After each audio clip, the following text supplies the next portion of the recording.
I ended the year with $24,000 in debt.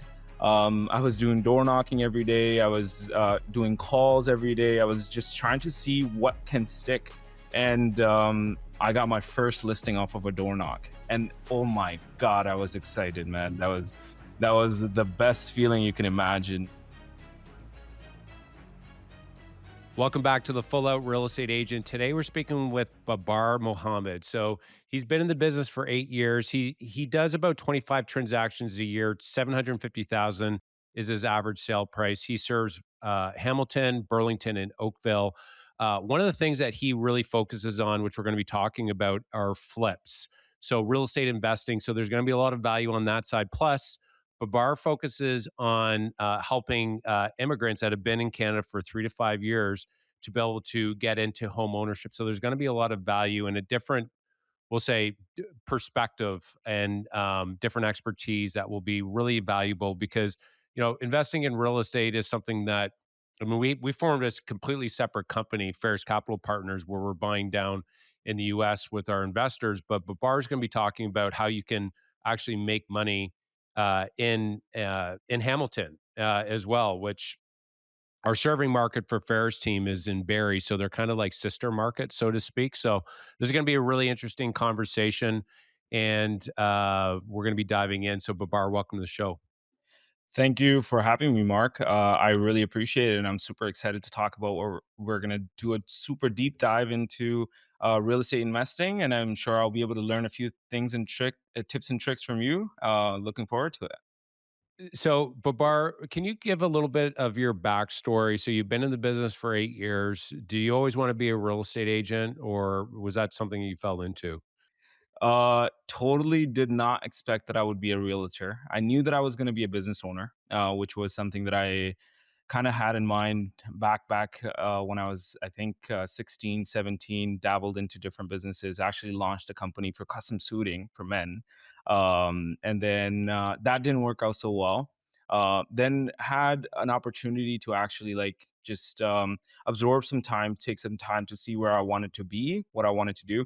I was completing my education for accounting at the time. But then I had a conversation with my brother, and then we got into real estate. And ever since then, I haven't really looked back. I like the idea of like building something of my own and not really having a ceiling cap. And but that was a journey in itself. I'm sure we'll get into that as well. So do you work with your brother in the business? Did he jump in as well? No, no, he actually does Airbnb arbitrage in the States and in Canada, and then he also does wholesaling in the States as well. So no, we don't Okay. work together right now. So Yeah. the real estate investing's in the family right now. So this will okay. So let's just go to the very first 6 months because there are listeners out there today that are thinking about getting into real estate, or maybe they just got into real estate. And I'll tell you, my first 6 months in the business was brutal. Like we maxed out our credit cards, and you don't get paid until a deal closes. How was that for you? That first 6 months, and how did you get business? It was it was like scraping by every month, but I had to like really count my dimes to make sure that I wasn't like overspending. At the time, I was doing Uber to like actually fill my hours in and then do cold calls in between and really try to figure out what I can do. And I think I started off like most agents, like whatever came in my way, I would run at it. I would try to make something happen. I would chase it, but nothing really happened actually. I ended the year with $24,000 in debt. I was doing door knocking every day. I was doing calls every day. I was just trying to see what can stick. And it was, I think the hardest thing that year was being patient. Because like, you're excited, you're like, okay, this is gonna work. Something is gonna happen here, and then you just get hit like multiple times, and like every time there's a rejection at the end of the door. And I remember after actually 6 months of me door knocking in this one specific neighborhood where I lived, I got my first listing off of a door knock. And oh my God, I was excited, man. That was the best feeling you can imagine. I'm sure you felt that too. Yeah, yeah, 100%. And I would imagine the unintended valuable takeaway from that was the skill sets that you developed by speaking to so many people. You probably you got better at speaking with people by door knocking and, cold calling and doing all of that. I would imagine, did that help you from a skill standpoint? Dude, not just it helped me, it actually formed who I am today. And I think just understanding that, giving up is so easy, right? Like it's just that one extra door that could be the possibility of that opportunity there. And I think what that built for me at the time was like just not giving up on yourself and what you believe in, and knowing that if you just keep going every single day, there's progress that you're making, and at the end of the tunnel there's something, a light that will open up, or something that'll happen that you never imagined that it would happen, but the opportunity is there. And I think every single individual, every single entrepreneur, has to go through that journey in order to understand what it actually takes to just not give up. And through that, you'll find some success and something incredible. And I think, like in my second year of business, I did 32 transactions, and that was all because of the work that I was doing in my first year, consistently following up with people. I remember I got a for sale by owner that was a $1.25 million listing in Brantford. Beautiful house on a half acre lot. Um, I followed up with this guy for 6 months consistently. I was sending him New Year's postcards and this and that, and like without any response. Like this guy was not responding back to me. After 6 months, he just calls me. He's like, "I'm ready to list," and I got that listing for 5%. Like it was just like, okay, well, and most people don't see that, right? Like they just see the end of the progress. They don't really see what went into it.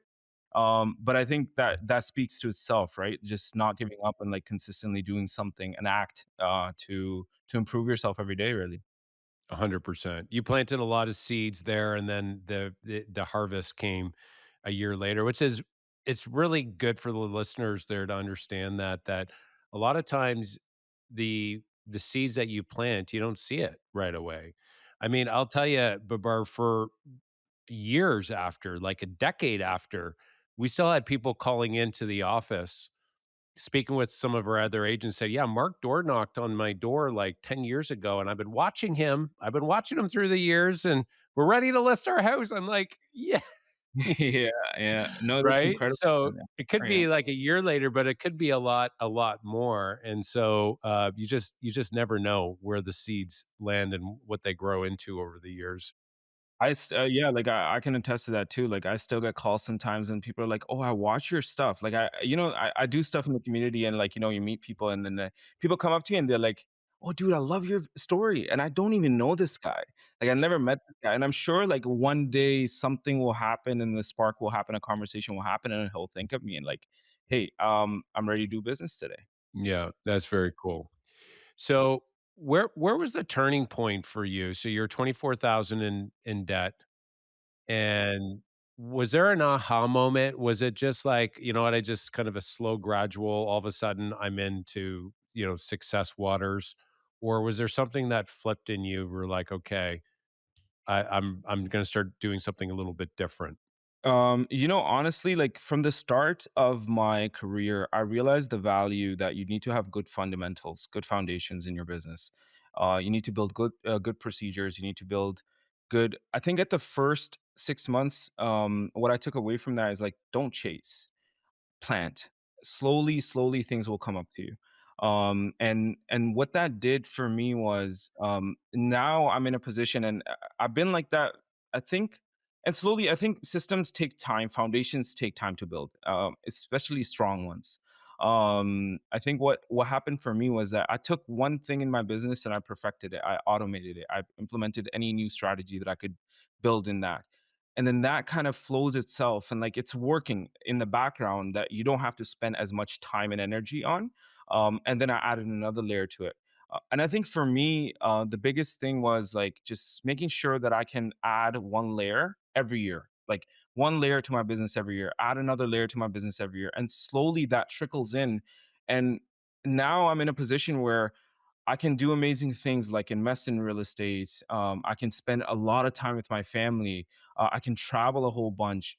And the last 3 years, I would say, like, I've been really like enjoying life versus like being in that constant mind of like, oh, I gotta do this, I gotta do this, I gotta do this. And like people sense that off of you as well, right? Like that calm energy and like really building something that is everlasting versus being in a state of fear, being in a state of just that next, where's that next deal coming from? Yeah, yeah. No, 100%. It's like the busyness factor uh and always chasing and not having a set process, and that's what creates, stress comes from being overwhelmed, right? And out of feeling out of control is really where stress comes from. Can you give an example? You had said, like, with processes where it's like, okay, I'm working on this and developing what are, like, templates, automation. Can you give an example of something that initially you started doing it and then you've done something to be able to help you do it consistently on a because I think that I just want to hang out here for a minute because I'm massive on like consistency because consistency scales and repeatability creates scalability. And so this is something that a lot of agents have. They don't really kind of stop here and pause for a moment. But can you share maybe an example of something that you've done that's been like very helpful? Yeah, I'll share a process that I've kind of built for myself, and previously I had a team as well, so I was using that process with them as well. I built a entire process for PPC ads from start to end. And what that entails is essentially first challenge is getting the lead. So you figure out, okay, how am I going to get the leads consistently coming into my business, which is through online PPC Google ads specifically, not Facebook, Google ads. So these are called pay per click for those of you that don't know. Then after what I did was I took that lead and I kind of sat down with my team and myself and I thought about, okay, what is the process of this lead? Like, what is going to happen in this lead's mind when they registered on our website? And what do we need to do in order to get them to the finish line with us? And when I thought about it, I figured out that everybody wants one thing. They want things when they need them. I need to be there and constantly be on top of their mind when they are ready for me. Not when I'm ready for them, when they're ready for me. So what I did was I built a campaign which included automations of emails, text messages, and then I also built a process for me to actually streamline my business to make sure that I remember to call these people and be on top of them as well outside of the automation that we're doing with text messages and emails. Um, because a lot of times, like, these text messages are great, but that personal touch is always nice too. Even if they don't pick up, even if they don't answer my call, I'm gonna ring the call and I'm gonna leave a quick message. Or I'm gonna touch base with them and just remind them, hey, listen, like, I'm here for you. Um, Once I had done that, I realized that a lead in my pipeline is a lead until it's ready to make a decision or until it tells me to F off. And I'm going to be on top of them until whenever they're ready. So I built a campaign actually for 4 or 5 years, 6 years, like down the line. And then I built processes around that on how I can stay consistently on top of it. Because the realtors are very busy. Like we have multiple things going on, things are thrown at us throughout the whole day. So we need to create like essentially a process that we can follow that is simplified for us enough so that way we can actually just do a simple task every single day. And I've done that and it turned out extremely well. I get business from that are leads that are like 2 years old, 3 years old, 4 years old. They're ready to do a decision and then we help them out in that whatever that time is for them. So this is a really good example of a process for listeners, and you can do this for every part of the business. Is okay. Step one, get a lead. So that's Google Ads, PPC. Step two, build out your text and email automation, right? And so that's for 4 to 5 years, so that once you set it, you could forget it, and those are going to be going out automatically. Do you use which system do you use for your CRM? I'm using Follow Up Boss and Yeah, Lofty. so 75% we use it too, Yeah. so, number 3 is 75 of agents percent of agents generally, use it, so there's no excuse, right? You could build automation in with that. Um, Number three, reminders, have reminders so that they're going to pop up on your CRM to do the personal outbound. So those are going to just show up. You just need to wake up every day and you see them and you just follow the process and check the button and put your notes in. Then the leads are going to be followed up on consistently, and that's it. That's a process. And so what were the two questions that you asked though that I think are really important? What's happening in the client's mind, right, at went during this process and throughout the process? Is good to think like that's really sharp question that you identified. And then what do we need to do? Those two questions, you put yourself in the client shoes or the lead shoes, and you put yourself in your own shoes of what are the tasks that you need to do. And that's actually a more advanced answer that you just gave. Which, though, if you just do that with every part of your business, it takes, you gotta slow down a little bit, and by doing that once, all of a sudden, you don't need to think about it, and you don't have leads that are, flying off and being wasted, if that makes The sense. time that you save later on, oh, incredible. I Yeah. think that's another be a huge thing as well.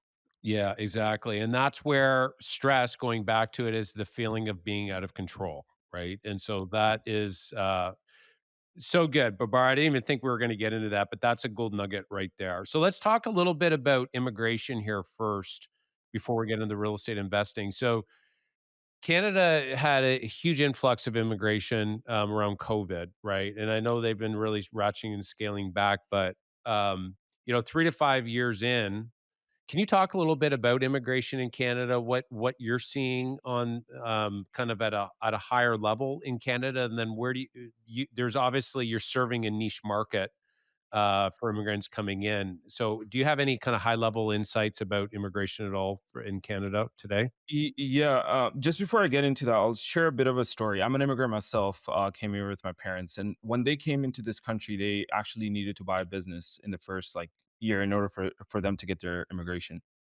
They went through a process that was horrifying. My dad lost everything, like pretty much his entire savings that he had from back home, through a realtor that didn't help them right, through a realtor that washed out for himself and didn't really do anything. He had to claim bankruptcy. So there's a personal story behind that and like why I'm so passionate about this stuff. Um, but um, but if you think about it, these people have left everything behind. We had a huge influx of people, the immigrants that came in through, different parts of the world, and these people don't really have people that they can trust, people that will really look after their needs and really explain processes to them because they don't know what how to actually process and do a transaction in Canada, because they haven't done one here. Usually, when they come in, they get help from like agencies to put them in places for homes. They deal with the process. People are communicating back and forth with them, translating in most cases. They don't really understand. If you can slow down for these people now, before I get into the process of these people, let's talk about what they actually need. They need somebody that they can trust, and they need somebody that is diligent and patient to actually walk them through the entire process and how homeownership works and what are the benefits of it and how they can start building, future generational wealth for them and for their family. Um, lots of people that are in this category. There's a big need for it, and people that came in 4 or 5 years ago, they're now ready because they found jobs, they found careers, they've kind of settled in. These people are now ready to actually make a financial decision or a financial commitment to actually help them build financial wealth, through real estate. And if you find those people wherever, in every market, there are people that are located like that. If you find those people, sit down with them. Sometimes you might need to get a translator to help them, or you can use ChatGPT to actually do the translation for you, which I've done, and it has worked extremely well. It matches the accent and everything too. But you have that conversation with them. They're going to be super nervous because they don't know what they're doing. But slow it down for them. Walk them through every step of the way in a way that you would do it for yourself. Like imagine like you had no knowledge around this. You're nervous. If you help these people, they're going to be loyal clients forever. B, they're going to refer you people that they know because it's such a small community that they know that they're going to be like, this person really helped me out. You should use them to actually help you with this process. And that's going to build a pool of business that you just never imagined you could tackle into, because thought that, oh, you can't really communicate with them. But if you haven't used ChatGPT translation, try that out. You're gonna be amazed. But you'll have a conversation with these people like you're just having a regular English conversation with somebody else, but you're doing it in their native language. Um, but if you do that, you're gonna open up a new world of business for you. And these people are loyal, they're committed, they are they talk to their community, and they're because they come with like each other. It's a very close community. So, Babar, so this is great. So you had said trust, patience is a big one. ChatGPT is a great, it's a really great insight as well.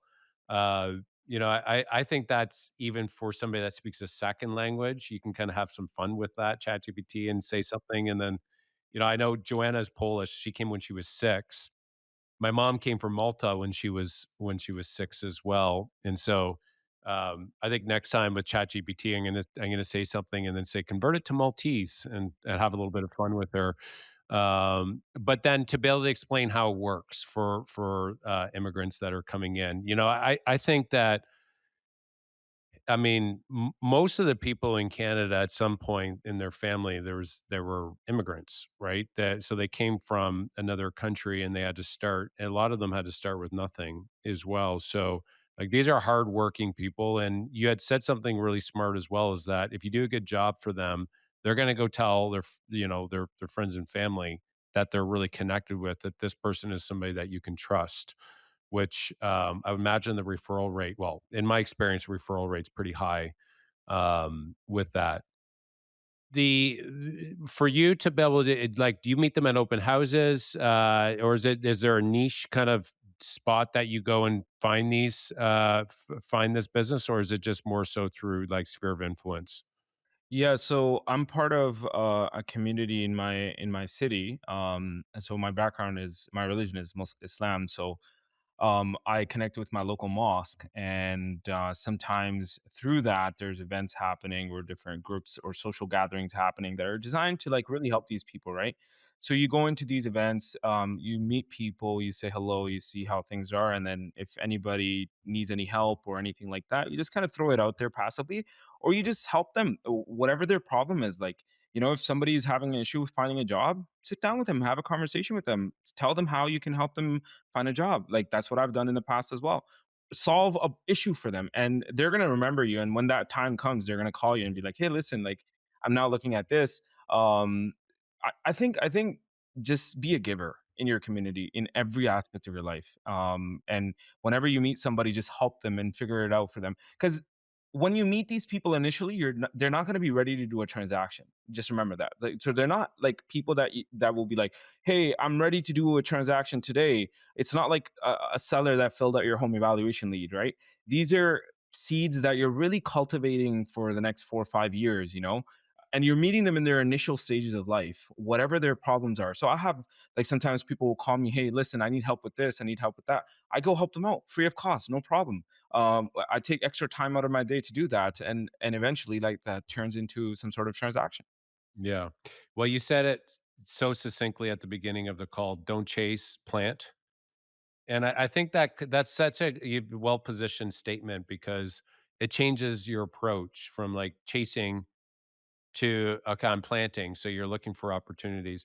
Let me ask you, when you're so getting out in community and joining, whether it's the church, whether it's the, gym, whether it's, An event that's baking happening in your baking local cookie club, right? Any sort of event, right, that you go to. Um, do you when you're there, how do people know that you're a real estate agent? Is it something that do you kind of purposely, talk about the market, or how do you let people know you're a real estate agent?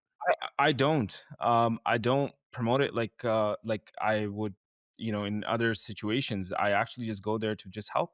I actually, and then eventually they'll ask me, "What do you do for a living?" And I'll tell them I do this, and through that, the conversation sparks.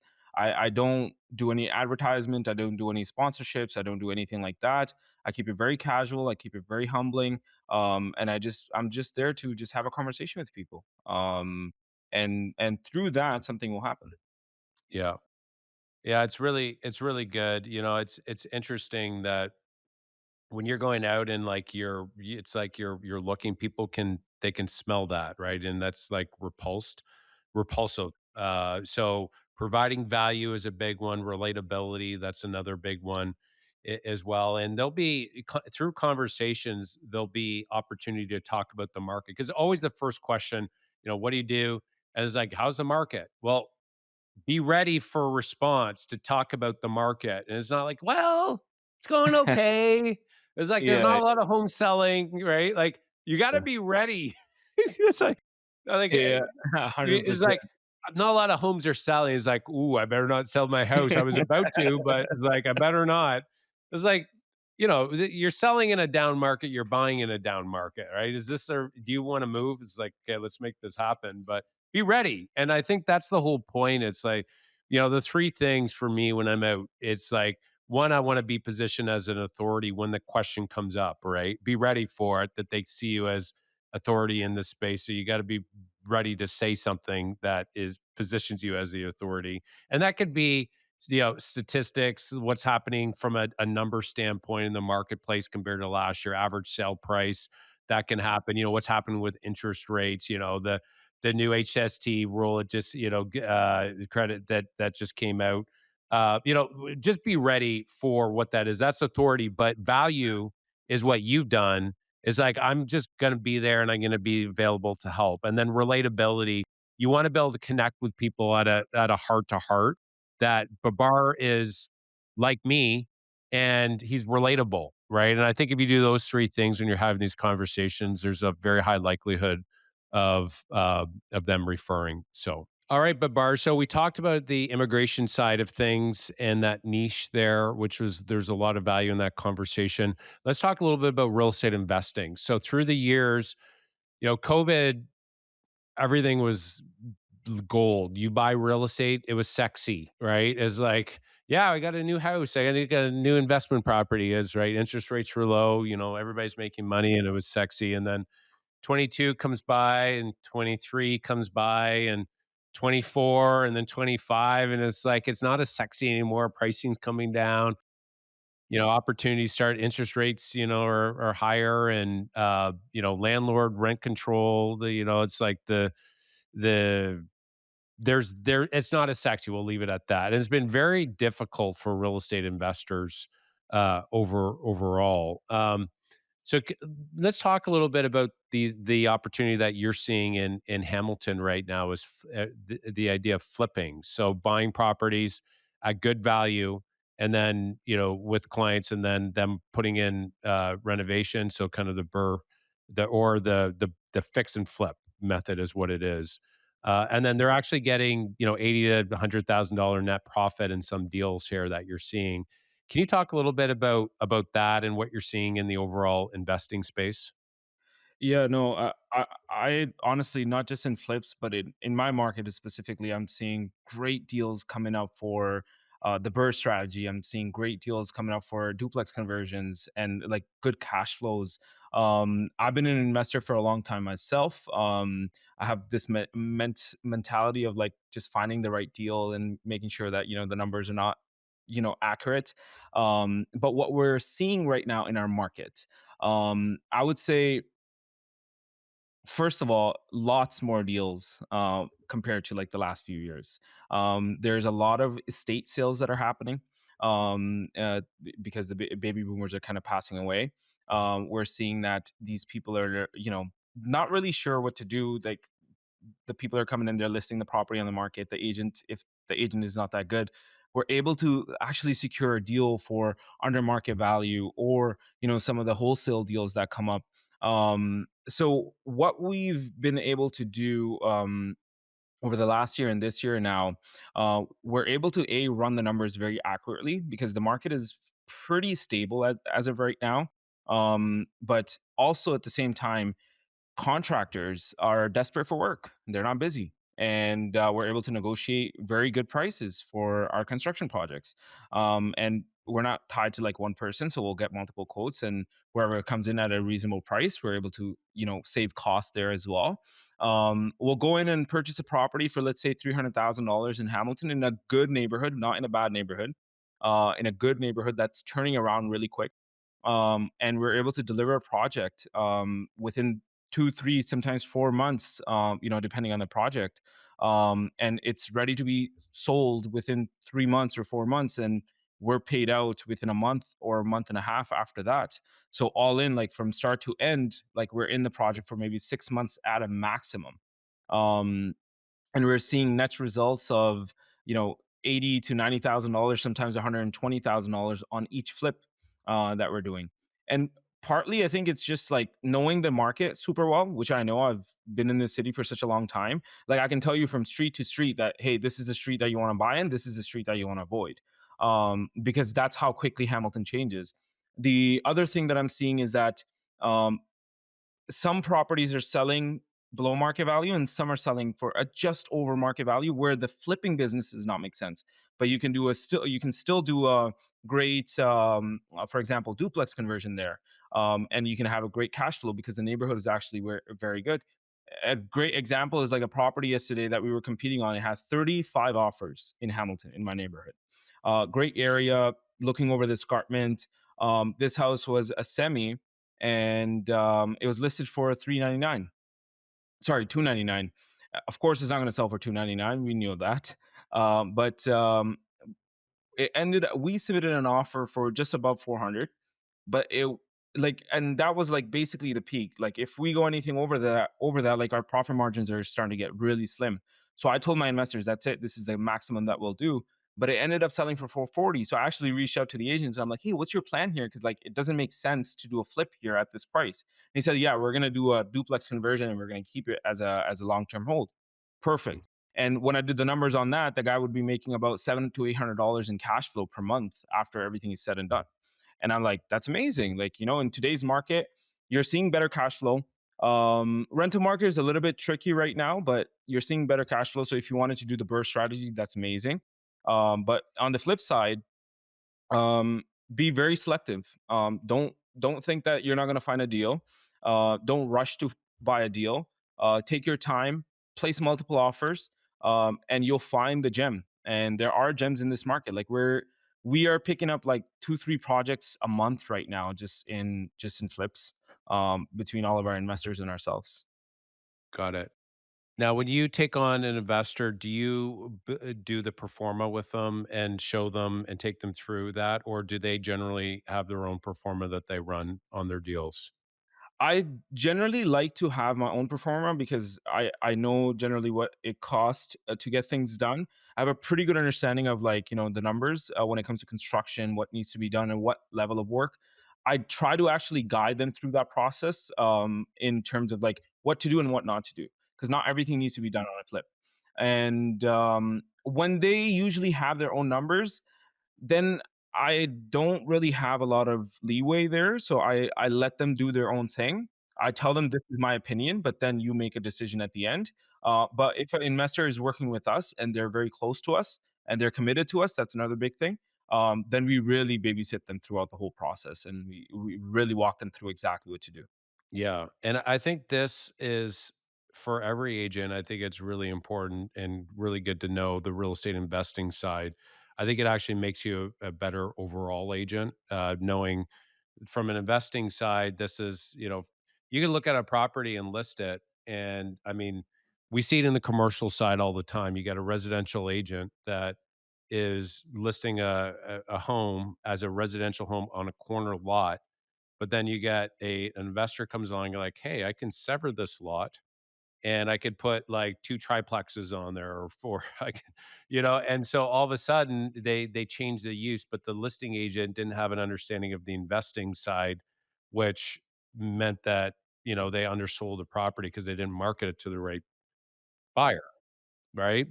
So I think understanding from an investing side is really good. It just gives you more, we'll say, insight into making better decisions.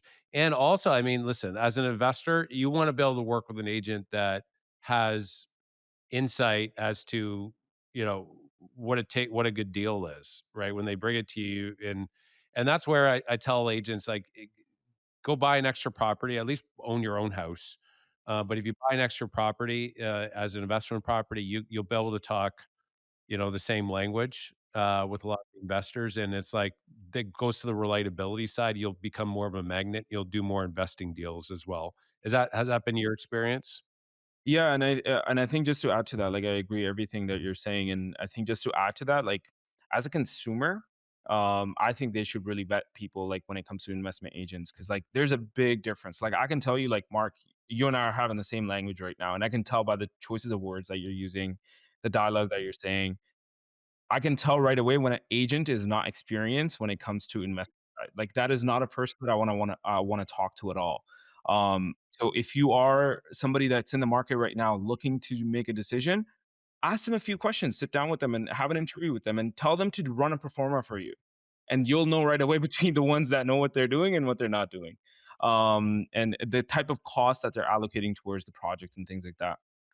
But yeah, no, totally. Like I think this area is so vast and there's so much opportunity and there's so much room for growth that you as an agent can really maximize on your number of transactions that you're doing on an annual basis just because you're working with individuals that are doing like 3 to 4 transactions a year sometimes, or like, a flipper, for example, they're going to buy a property and then they're going to sell that property. And most likely, if you're good at what you do, they're going to sell it with you, not somebody else. And they're the type of people that don't like a lot of nonsense in their life. They're like, hey, this is how it's going to be. Okay, I know what to do. They have a whole team going, and now you've just created this community of people that rely and trust you. And investor world is so small that one investor knows the other investor. That person is going to talk about you to that next person. And now you're going to start building this other community that you can foster and nurture. And their language is completely different. And it's a lot of fun actually. I really enjoy this part of the business. It keeps things very exciting. Yeah, for sure, and you can see you can feel the enthusiasm, which is I always say, like, half of selling is believing in what it is that you're selling, right? So it's Yeah. like I tell agents, like, "Well, before you try and sell anybody else, first you gotta sell yourself, Yeah. which that you are the best option for the client," and big part of that is getting more insight and more education and building out your services so that what you're actually delivering, you can see like what I'm delivering is so much better, or it's like this is very different, and you're going to come with me, and I'm going to serve you. I don't see this being offered by other agents, or I'm going to take care of you at such a high degree that you're going to be so taken care of. And if you could sell yourself first, that you're the best option for the client then as a byproduct will feel that, and your conversion rate will go up dramatically. But Bar, what do you think if an agent wants to learn a little bit more about how to invest in real estate and to take our advice of learning? What's the what advice or maybe exercises, or is there any courses or communities that they can join to learn a little bit more about real estate investing?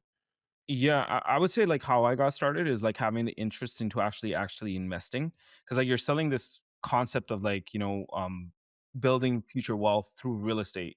But if you don't truly understand what future wealth really means and what the products are out there, first start by like attending seminars, webinars. There's so much free resources out in the world, YouTube or a local event that's happening, and that's how what I did. Like I just dived into any sort of product that was out there. I learned about the burr strategy. I learned about the flip strategy. I learned about what it takes to actually do innovation in Canada. I learned about wholesaling. I learned about all these new things that are happening around you that you might just not know about. A, you'll get much more educated and your conversation will be much better with your customer.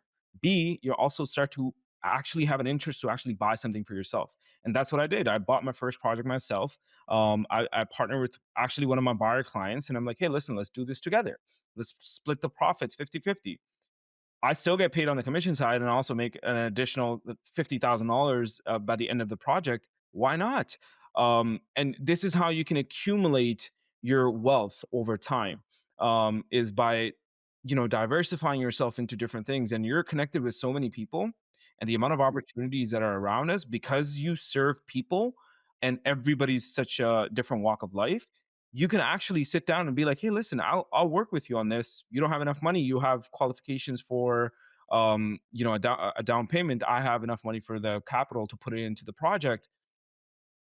Now you formulated a partnership or a JV agreement or something like that, and you can get started like that. Or start by something small. Buy a small 200, $300,000 project somewhere and learn how the process of flipping works. Not that complicated. Yes, you'll make mistakes. Yes, you might not make as much money on your first one, but you've just learned an um, um, uh, intangible skill that you can replicate anywhere in the world. And I think, Mark, you're now in the States. I'm sure you started off in Canada and then made your way down there. But you probably dived into it, made that risk the first step, and then something happened now, you know? Ye yeah, well, we ended up building a team down in the US to go after the larger. We wanted to compete with the BlackRocks of the world and go after the 100-unit apartment buildings 'cause it tends to be a little bit frothier at that, but, um, it's interesting, like, cash flow is a big thing that we really love. I love appreciate people like, "What do you like better, cash flow or appreciation?" I'm like, "Well, I like both. I want my main course, and I want dessert, and I want the appetizer too with it." But that's it's not for everyone, right? And so if you want to do it in your backyard, I think what you're talking about, it's really good. And it can be as simple as just going on YouTube and starting to learn. You're a real estate agent, you already have your license, you have access to data, and just for fun, like pull a simple performa as to, here's the purchase price, here's the after repair value, and here's kind of all the expenses, and just model it out and just practice it, time after time, and join a maybe real estate investment network is a good one. Patrick Francie, he's the CEO there now, and there's different real estate groups as well that are great, but the idea first is making a decision. I want to learn more about this, and then I love your insight, Babar, about buy a $300,000 fixer upper and go through the process and hire the trades and go through that. And even if you break even, you got an education, which is going to be way more valuable than spending $30,000 at an event, right? Where they take their 30 grand and you still haven't got real life experience, because nothing beats the real life experience. So this is great. Really great insight as well. And yeah, for the listeners, working with and referring business to somebody that is specializing it, I think is really good advice and insight that you gave as well, for sure.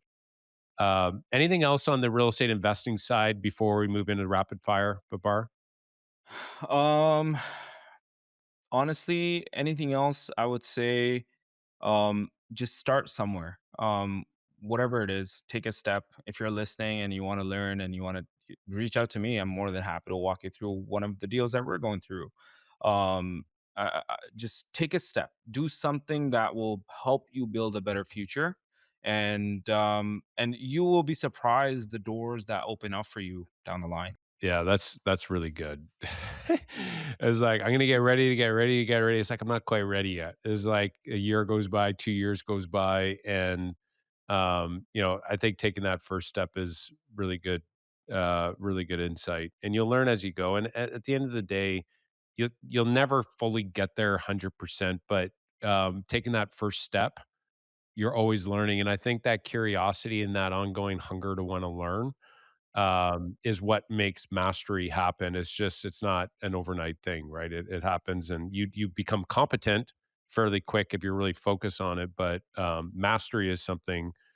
There's a really good story which I really relate to. There's this sensei with the student that was going through for his black belt presentation. So he made it to the top, and the sensei asked him as he was about to present him the black belt, "What is the meaning of the black belt?" And the student was saying, "I've I've mastered the top of the craft."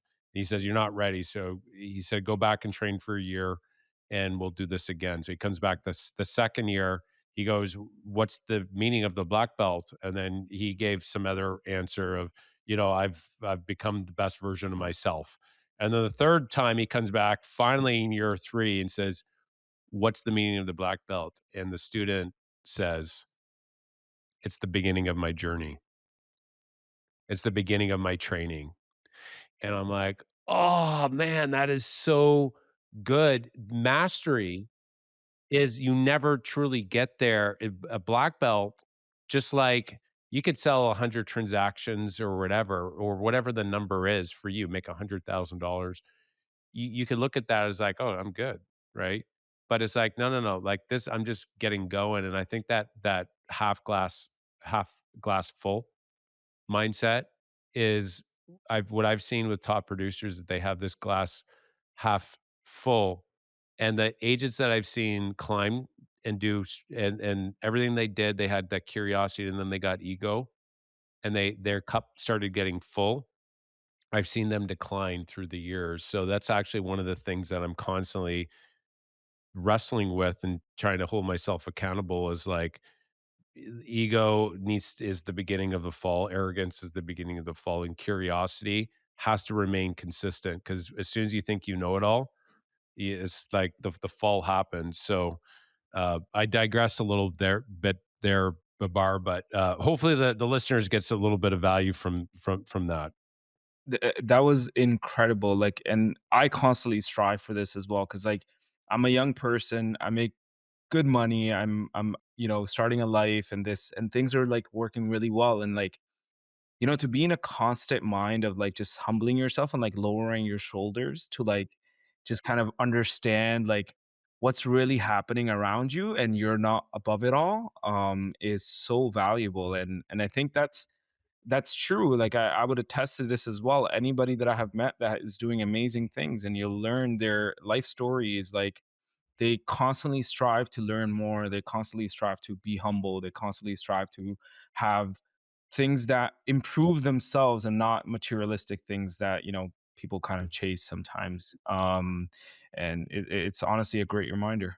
I try to do that as well. No, that's awesome.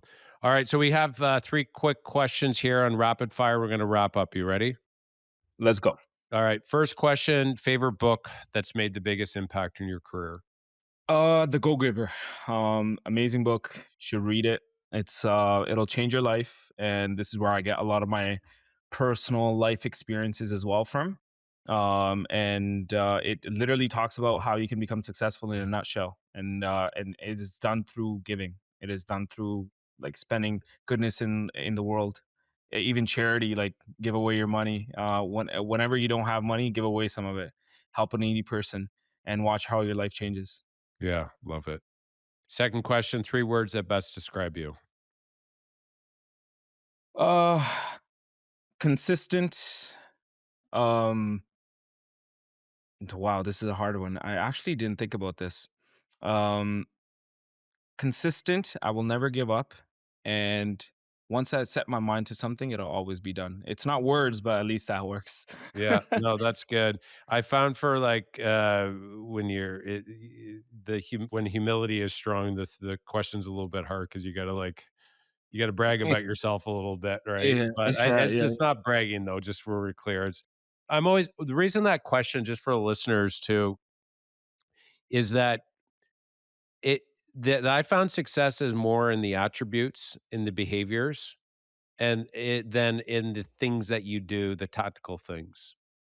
And it's interesting. I asked this. I have another podcast, Mark Faris Experience, where I interview like crazy successful entrepreneurs outside of real estate, and consistency and tenacity and persistence. Like these words always come up. I'm like, oh, it's interesting that these attributes they're very consistent in successful people. And I'm like, okay, that's probably an attribute that I should really focus on and double down on because that's just coming up consistently. And I asked that same question on both podcasts, and it's interesting that the answers are very consistent. When you actually look at how you become successful, there's only like a small thing, a small amount of things that you have to do on a daily basis to actually achieve success. And those things actually are not relevant to what most people think that success, the things that they do are relevant. And if if they just do the small things that are like boring or like the tasks that nobody wants to do, do those, and you'll find success in those. Totally agree. All right, last question. What final advice would you give to the real estate agents to help them go to the next level? Um, I have two. One is to give without expecting anything in return. Second is just try something. Put your hand in something. Just get out there and do it. Can I ask you three rapid questions? You can ask me any question. Yeah, shoot. Actually, I have one question. What's one thing that you're working on right now that you're finding to be challenging, and how are you overcoming that challenge in life right now? Um, I would say that's a really good one. I was just speaking with another entrepreneur, and he was talking about Charlie Munger. And one of the things Charlie Munger had said was when entrepreneurs and real estate agents are classified in this as well, are going through challenges and facing problems, Charlie Munger's response was, "Why are you complaining about it? Companies are built to solve problems. Your job is to solve problems faster than your competitors, and that's what business is." And I'm like, "Oh, that is gold." So, it's Love interesting. that. It's a shift in framing, on that. Yeah. It's a real shift there because it's like, oh, there's always like, and I've talked with people before, but it's like a game of whack-a-mole, right? There's something that comes up. It's like, whack it and hit it and you solve problems, right? Is what the whack-a-mole game is. And so for me, I'm always looking for when challenges come up is how can I solve this once and for all?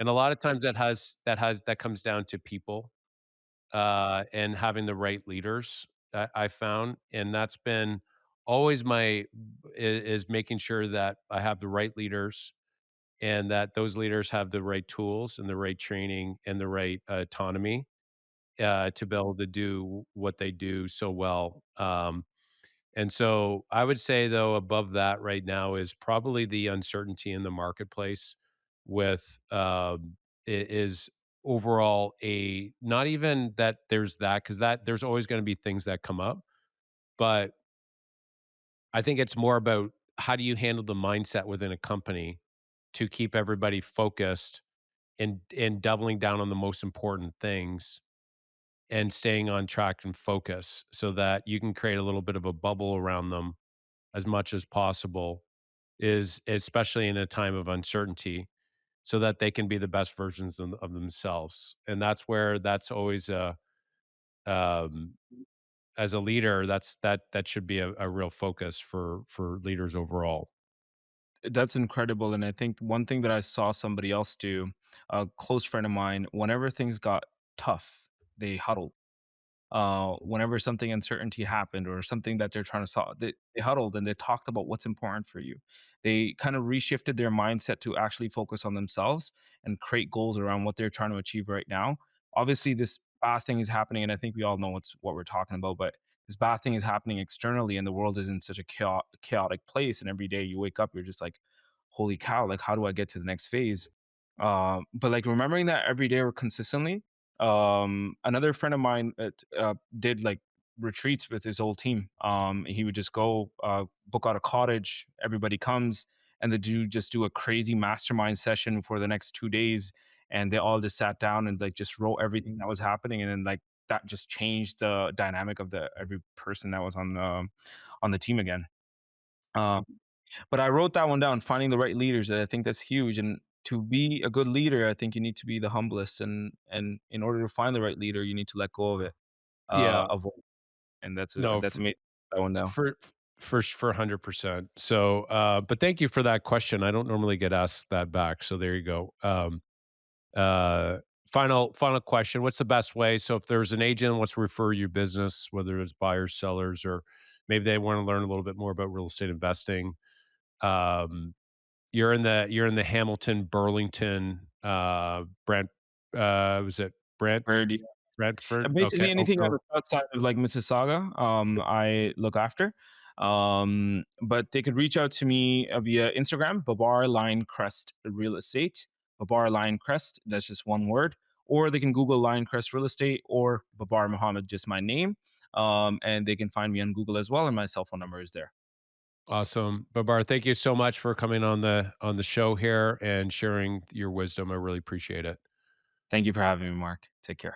Right on. And thank you everyone for listening to the show. Hope you had a lot of value from it. If you did, you can go ahead and share it with another agent you think would get value from it. And just remember, guys, I love you and keep on going full out.